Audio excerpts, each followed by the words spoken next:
Hello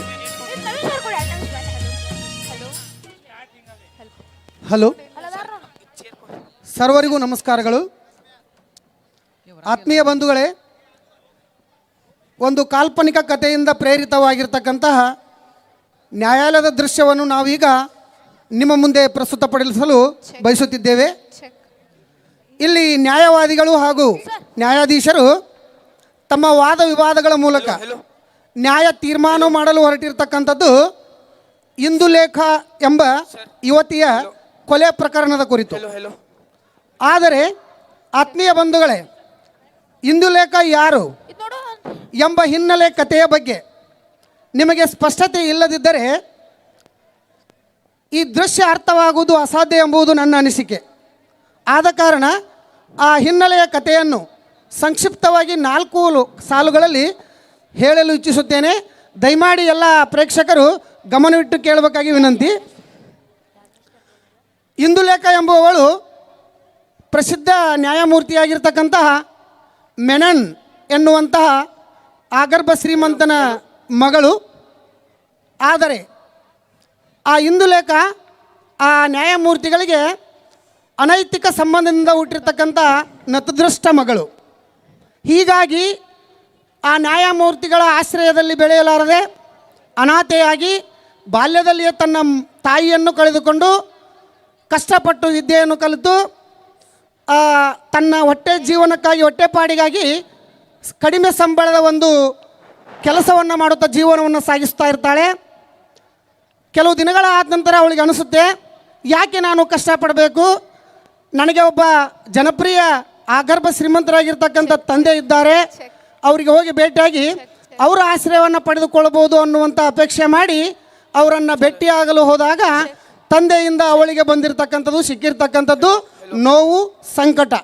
ಅಂದರೆ ತಾನು ತನ್ನ ಪ್ರತಿಷ್ಠತೆಗೆ ಒಳಗಾಗಿ ಮಗಳನ್ನು ಸ್ವೀಕಾರ ಮಾಡಲು ಹಿಂದು ಮುಂದೆ ನೋಡ್ತಕ್ಕಂಥದ್ದನ್ನು ಕಾಣ್ಬೋದು.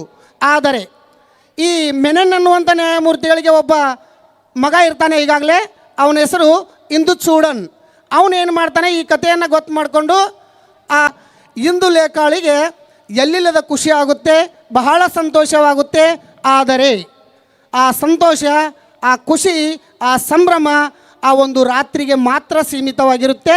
ಏಕೆಂದರೆ ಮಾರನೇ ದಿನ ಬೆಳಗ್ಗೆ ಶವವಾಗಿ ಪತ್ತೆಯಾಗಿರುತ್ತಾಳೆ, ಕೊಲೆಯಾಗಿ ಪತ್ತೆಯಾಗಿರುತ್ತಾಳೆ. ಆ ಕೊಲೆ ಯಾರು ಮಾಡಿದರು ಅನ್ನುವಂಥ ವಿಚಾರವನ್ನು ತನಿಖೆ ಮಾಡಿದಾಗ ಅವರ ತಂದೆಯಾಗಿರ್ತಕ್ಕಂತಹ ಮೆನನ್ನೇ ಆರೋಪ ಸ್ಥಾನದಲ್ಲಿ ನಿಲ್ಲಿಸಿರ್ತಕ್ಕಂಥದ್ದನ್ನು ಕಾಣ್ಬೋದು. ಆದರೆ ಅಮಾಯಕಳಾಗಿರ್ತಕ್ಕಂಥ ಇಂದುಲೇಖಳ ಕೊಲೆ ಹೇಗಾಯಿತು ಎಂಬ ವಾದ ವಿವಾದವೇ ಇಲ್ಲಿ ನಡೀತಕ್ಕಂಥ ದೃಶ್ಯ. ಆತ್ಮೀಯ ವೀಕ್ಷಕರೇ, ನಮ್ಮ ಮುದ್ದು ವಿದ್ಯಾರ್ಥಿಗಳು ತಮ್ಮ ಮುಂದೆ ಒಂದು ಪ್ರದರ್ಶನ ಮಾಡಿ ತೋರಿಸ್ತಾ ಇದ್ದಾರೆ. ದಯಮಾಡಿ ಗಮನವಿಟ್ಟು ನೋಡಿ ಆ ವಿದ್ಯಾರ್ಥಿಗಳನ್ನು ಆಶೀರ್ವದಿಸಬೇಕೆಂದು ತಮ್ಮ ಮೂಲಕ ವಿನಂತಿಸಿಕೊಳ್ಳುತ್ತೇನೆ. ಧನ್ಯವಾದಗಳು. Hello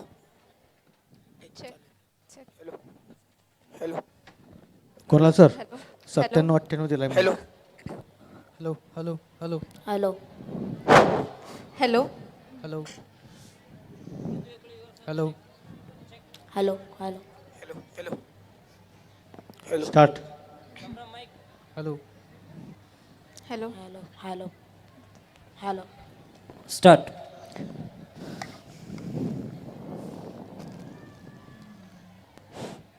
Please be seated.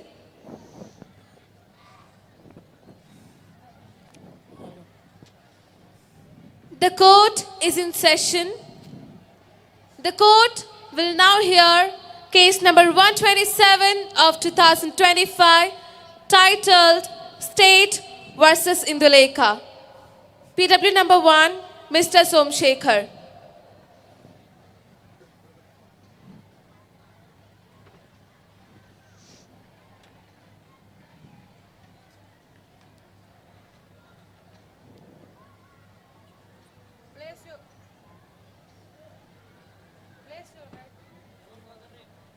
ಹೇಳ Dudu.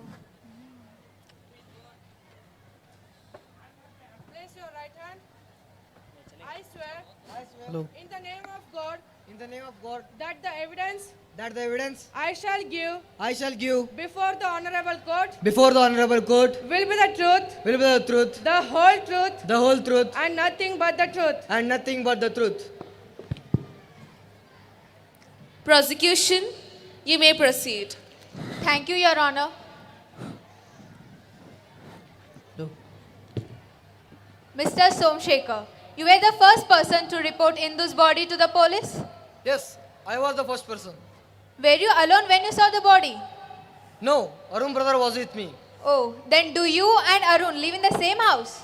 Yes, we live in same house. Why? Don't you have your own house? No, my sister-in-law and her family live in house where I was. Oh, then what's relationship between you and Arun? We both together were in jail. Oh, you have also experienced prison like him. Yeah, I experienced prison for the mistake which I have not committed. Oh, you are challenging the Indian judicial system. Please note this point, Your Honor. PW number 1 and his friends are ex-convinced. Then, who is Arun for murder Indu? Sister, Did Shekhar accept this? no. What do you think? Could Shekhar have committed this murder alone, or was there someone to help him? I don't know. You are not sure that he was alone, but you are sure that he had committed a crime. Oh, I don't know. I don't know who killed. That's all, Your Honor. Defense counsel, you may cross. No cross, Your Honor. Your Honor, now let me cross PW number 2, Mr. Raman Nair. Yes, you may cross.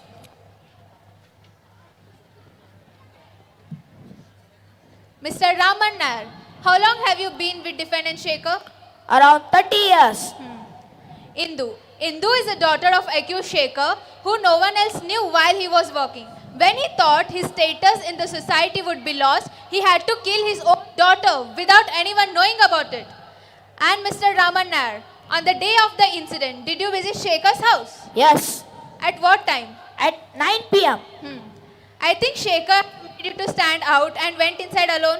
Yes. How long did he take to return? Around 30 minutes. I think defendant Shekhar was drunk, wasn't he? Yes, always. Mr. Raman Nair, can you guess these hand gloves? Yes, these are Shekhar sirs. When your Shekhar sir used to wear this? When he usually go out, he used to wear these. Your Honor, these hand gloves of defendant Shekhar were found at the incident spot.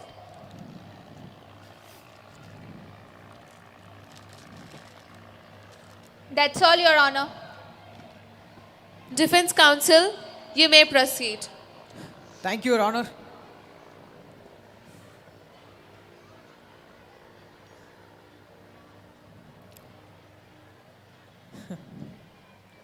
Mister Ramanayar, ನನ್ನ super star ಸಾಕ್ಷಿ. Mister Ramanayar, ನೀನು crime ಸ್ಪಾಟ್ಗೆ ರಾತ್ರಿ 9 ಗಂಟೆಗೆ ಹೋಗಿದ್ದೀನಿ ಅಂತ ಹೇಳಿದ್ಯಾ, correct? ಹೌದು sir, 9 ಗಂಟೆಗೆನೆ. ಹಾಗಾದರೆ ಇವತ್ತು ಕೋರ್ಟ್ಗೆ 45 ನಿಮಿಷ ಲೇಟಾಗಿ ಬಂದಿದೆ ಯಾಕೆ? ಅಯ್ಯೋ ಸರ್, ಏನ್ ಮಾಡೋದು sir, traffic sir, heavy traffic. ಹೌದೌದು. ಹಾಗಾದರೆ ನಿನ್ನೆ ರಾತ್ರಿ 12:30ವರೆಗೂ ಟ್ರಾಫಿಕ್ ಹಿಡಿತಾ? ಯಾಕಂದ್ರೆ ಪೊಲೀಸ್ಗೆ ನೀನು ಹಾಗೆ ಹೇಳಿದೆ ಅಂತಲ್ಲ? ಓ, ಅದು ಬೇರೆ ಟ್ರಾಫಿಕ್ ಸರ್. ಓ, ಇರ್ಬೋದು. VIP ಟ್ರಾಫಿಕ್ ಅಲ್ಲ, ನಿಮ್ಮಂಥ ಜನರಿಗೆಲ್ಲ ಸ್ಪೆಷಲ್ ಆಗೇ ಇರುತ್ತೆ. ಆಮೇಲೆ ರಾಮನ್ ಸರ್, ನೀವು ಕೈಲಿ ಒಂದು ಗಡಿಯಾರ ಹಾಕಿದ್ರಲ್ಲ, ಯಾವ ಕಂಪ್ನಿ ಅದು? Tighten sir. ಓ, ಟೈಟನು ಚೆನ್ನಾಗಿದೆ. ಯಾಕೆ ನೋಡ್ಕೊಳ್ದೆ ಹೇಳೋಕ್ಕಾಗಲ್ವಾ? ಈಗ ಹೇಳಿ, ಆ ಸ್ಟಾಪ್ ಯಾವ ಬಣ್ಣದ್ದು? Black sir. ಸೂಪರ್ ಸ್ಟಾರು, ನೀವು ಹಾಕೊಂಡಿರೋ ಗಡಿಯಾರದ ಸ್ಟ್ರಾಪ್ ಬಣ್ಣ ಕಂದು. ಅಯ್ಯೋ ಸರ್, ಕಲರ್ ಚೇಂಜ್ ಆಯ್ತು ಅನ್ಸುತ್ತೆ ಸರ್. ಓ, ಕಲರ್ ಚೇಂಜು ಆಗಿರ್ಬೋದು. ಯಾಕಂದ್ರೆ ಇತ್ತೀಚಿನ ಕಡೆಗಳೆಲ್ಲ ಈ ಲೈ ಡಿಟೆಕ್ಟರ್ ಕಲರ್ ಚೇಂಜಿಂಗ್ ಟೆಕ್ನಾಲಜಿ ಅಂತ ಬಂದ್ಬಿಟ್ಟಿದೆ ನೋಡು. ಸುಳ್ಳು ಹೇಳ್ಬಿಟ್ರೆ ಬ್ರೌನ್ ಆಗಿ ಚೇಂಜ್ ಆಗ್ಬಿಡುತ್ತೆ.